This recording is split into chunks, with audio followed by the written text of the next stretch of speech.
नमस्कार दोस्तों, आज की इस वीडियो में हम बात करने वाले हैं बायोप्सी के बारे में। दोस्तों, बायोप्सी एक ऐसी प्रक्रिया होती है जिसमें कि शरीर में ऊतक या फिर कोशिका के एक सैंपल को लेबोरेटरी में जांच करने के लिए निकाला जाता है।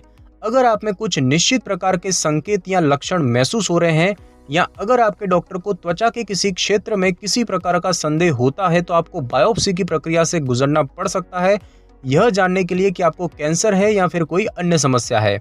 अगर कैंसर की संभावनाएं ज्यादा हैं तो रोग की निश्चित पहचान के लिए बायोप्सी नमूने की नजदीक से जांच करना एकमात्र तरीका होता है। लेकिन अगर डॉक्टर बायोप्सी करना चाहते हैं या कर रहे हैं, इसका मतलब ये नहीं कि आपको कैंसर ही है। तो दोस्तों, बायोप्सी रोग की जांच और पहचान करने का एक तरीका होता है और इस प्रक्रिया में मरीज के शरीर में टिश्यूज यानी कि ऊतकों या कोशिकाओं में से एक सैंपल निकाला जाता है, जिसकी आमतौर पर माइक्रोस्कोप के द्वारा जांच की जाती है। नमूने की जांच अक्सर रोग पहचानने वाले डॉक्टर यानी कि पैथोलॉजिस्ट द्वारा की जाती है। पैथोलॉजिस्ट एक विशेषज्ञ होता है जिसको कि माइक्रोस्कोप वगैरह द्वारा नमूनों की जांच करके रोग के संकेत, उसके फैलाव वगैरह का पता लगाने के अनुसार प्रशिक्षित किया जाता है। इसके उद्देश्य के आधार पर बायोप्सी द्वारा त्वचा में चीरा देकर सैंपल निकाला जाता है और इन प्रक्रियाओं को एक्सिजनल और इंसिजनल कहा जाता है। दोस्तों, बात की जाए एक्सिजनल बायोप्सी की तो इसकी मदद से त्वचा के ऊपर उभरी हुई गांठ को सर्जरी से पूरी तरह निकाल दिया जाता है। और बात करें इंसिजनल बायोप्सी की तो इसको कोर बायोप्सी भी कहा जाता है और इस प्रक्रिया के दौरान ऊतक में से नमूना लिया जाता है, यानी कि टिश्यूज में से नमूना लिया जाता है। और बायोप्सी के दोस्तों विभिन्न प्रकार हो सकते हैं, जैसे कि बात करें खुरचने की यानी कि स्क्रैप की तो इस प्रक्रिया में ऊतकों की सतह से कोशिकाओं को निकाल लिया जाता है। और उदाहरण के लिए जैसे कि मुंह के अंदर से या फिर गर्भ की जो गर्दन होती है यानी कि सर्विक्स वगैरह के लिए इस प्रक्रिया का इस्तेमाल किया जाता है। बात करें दोस्तों छेद करने की, जिसे कि हम पंच बायोप्सी कहते हैं, तो पंच बायोप्सी में पंच उपकरण का इस्तेमाल किया जाता है और पंच एक चाकू जैसा गोल उपकरण होता है जो कि ऊतक से एक डिस्क के आकार में सैंपल निकाल लेता है और इसका इस्तेमाल त्वचा में सड़न और अन्य समस्याओं वगैरह की जांच करने के लिए किया जाता है। बात करें दोस्तों सुई बायोप्सी यानी कि निडल बायोप्सी की, तो सुई बायोप्सी का इस्तेमाल आमतौर पर तरल सैंपल निकालने के लिए किया जाता है। कोर बायोप्सी के लिए एक चौड़ी सुई का उपयोग किया जाता है, जबकि पतली सुई का इस्तेमाल फाइन निडल एस्पिरेशन बायोप्सी यानी कि FNAB के लिए किया जाता है। सुई बायोप्सी का इस्तेमाल आमतौर पर स्तन और थायराइड वगैरह का सैंपल लेने के लिए किया जाता है। दोस्तों, बात करें स्टीरियोटैक्टिक बायोप्सी की तो दिमाग से बायोप्सी के नमूने लेने के लिए स्टीरियोटैक्टिक बायोप्सी की मदद से सैंपल लेने की सही जगह तलाशी जाती है।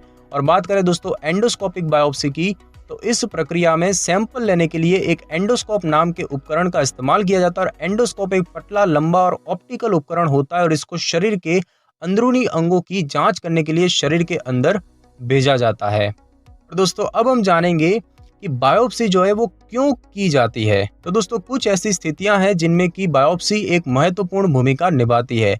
जैसे कि बात करें दोस्तों कैंसर की, तो अगर मरीज के शरीर में कहीं उभरी हुई गांठ बन गई है जिसके कारणों का पता नहीं चल पा रहा, तो सिर्फ बायोप्सी की मदद से ही यह पता लगाया जाता है कि ये कैंसर है या फिर कोई और समस्या है। बात करें दोस्तों पेट में अल्सर की यानी कि पेप्टिक अल्सर की, तो बायोप्सी डॉक्टर को यह निर्धारित करने में मदद कर सकता है कि क्या नॉन स्टेरॉयडल एंटी इन्फ्लेमेटरी दवाएं ही पेट में अल्सर का कारण है या फिर नहीं। छोटी आंत की बायोप्सी यानी कि स्मॉल बोवेल बायोप्सी का इस्तेमाल मरीज में कुअवशोषण यानी कि माल एब्जॉर्प्शन, एनीमिया या फिर सीलिएक रोग वगैरह की जांच करने के लिए भी किया जाता है। उसके बाद दोस्तों लिवर रोगों का परीक्षण करने के लिए बात करें तो इसकी मदद से लिवर में ट्यूमर और लिवर कैंसर वगैरह की जांच की जा सकती है और इसका इस्तेमाल सिरोसिस या फिर लिवर फाइब्रोसिस का परीक्षण करने के लिए भी किया जा सकता है। बायोप्सी का इस्तेमाल तब भी किया जाता है जब लिवर किसी पिछली चोट या बीमारी के कारण पूरी तरह से जख्मी हो गया है, जैसे कि हेपेटाइटिस या फिर शराब की लत के कारण लिवर का क्षतिग्रस्त होना।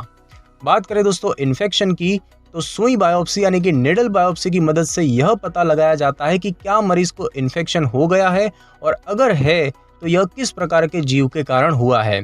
उसके बाद बात करें दोस्तों इन्फ्लेमेशन की यानी कि सूजन, जलन और लालिमा वगैरह की, तो कोशिकाओं की अंदर से जांच करना, उदाहरण के लिए जैसे कि सुई बायोप्सी का इस्तेमाल करना और इसकी मदद से डॉक्टर इन्फ्लेमेशन के कारण की पहचान कर पाते हैं।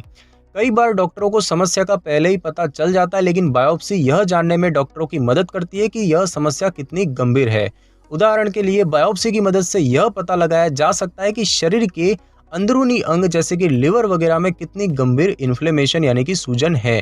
कैंसर के प्रकार और उसके चरणों को निर्धारित करने के लिए भी बायोप्सी का इस्तेमाल किया जा सकता है और उसके बाद यह मेडिकल टीम को मरीज के लिए सही उपचार चयन करने में मदद करती है। और अब हम दोस्तों जानेंगे कि बायोप्सी से पहले क्या किया जाता है।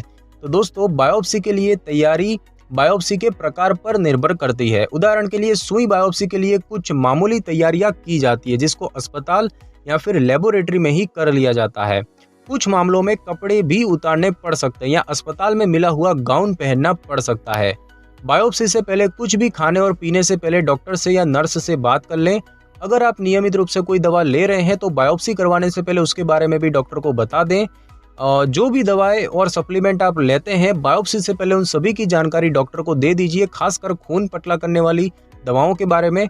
और अगर आपको किसी दवा से एलर्जी है या आपको कोई अन्य मेडिकल स्थिति है तो इस बारे में डॉक्टर को बता दें। और अगर आप बायोप्सी या अन्य मेडिकल स्थिति के बारे में सोच रहे हैं या चिंता कर रहे हैं तो इस बारे में भी डॉक्टर से बात जरूर कर लें। दोस्तों अब हम जानेंगे कि बायोप्सी जो है वो कैसे की जाती है। तो दोस्तों बायोप्सी के दौरान मरीज को पेट के बल या पीठ के बल लेटना पड़ सकता है, बैठना या फिर खड़ा होना भी पड़ सकता है और यह इस बात पर निर्भर करता है कि शरीर के किस हिस्से से सैंपल निकाला जा रहा है। बायोप्सी की प्रक्रिया शुरू करने से पहले मरीज को बेहोशी जैसी दवा यानी कि एनेस्थेसिया दी जाती है और एनेस्थेसिया एक ऐसी दवा होती है जिसका इस्तेमाल करने के बाद मरीज को दर्द का पता ही नहीं चल पाता।